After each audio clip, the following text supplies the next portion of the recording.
তিন ম্যাচ সিরিজের প্রথমবারের মতো ওয়েস্ট ইন্ডিজকে ধবল ধুলাই করে ইতিহাস গড়ল বাংলাদেশ। বিরলে অর্জনের অন্যতম কাণ্ডারি টাইগার অলরাউন্ডার শেখ মাহিদী হাসান। সিরিজ জুড়ে মাহিদীর ঘূর্ণিতে দিশেহারা ক্যারিবিয়ান ব্যাটাররা। সব মিলিয়ে ৮ উইকেট শিকার করে বৈচিত্র্যময় বুদ্ধিদীপ্ত বোলিংয়ে আলাদাভাবে নজর কেড়েছেন তিনি। ফলে ম্যান অব দ্য সিরিজের পুরস্কারটাও ওর হাতে উঠেছে।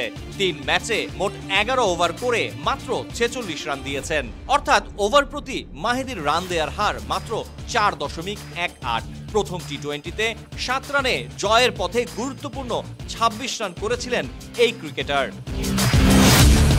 সিরিজের প্রথম ম্যাচে ২৬ রান করার পাশাপাশি ১৩ রানে ৪ উইকেট নিয়ে ম্যাচ সেরা হয়েছিলেন মাহিদী। দ্বিতীয় ম্যাচে ১১ রান করার পর ৪ ওভারে ১ মেডেন সহ মাত্র ২০ রান খরচায় ২ উইকেট তুলে নেন এই অফ স্পিনার। এর মধ্যে ছিল ওপেনার জনসন চার্লস ও চারে নামা নিকোলাস পুরানের উইকেট। ম্যাচ শেষে মাহিদী জানালেন তার বোলিং সাফল্যের রহস্য। বলেন, টি-20 বিশ্বকাপের সময় দলের কম্বিনেশনের কারণে একাদশে সুযোগ পায়নি। গ্লোবাল সুপার লিগের অভিজ্ঞতা এখানে কাজে দিয়েছে। এ ধরনের ক্রিকেটে বোলিং খুবই উপভোগ করি। আমরা উইকেট টু উইকেট বল করার পরিকল্পনা করেছিলাম।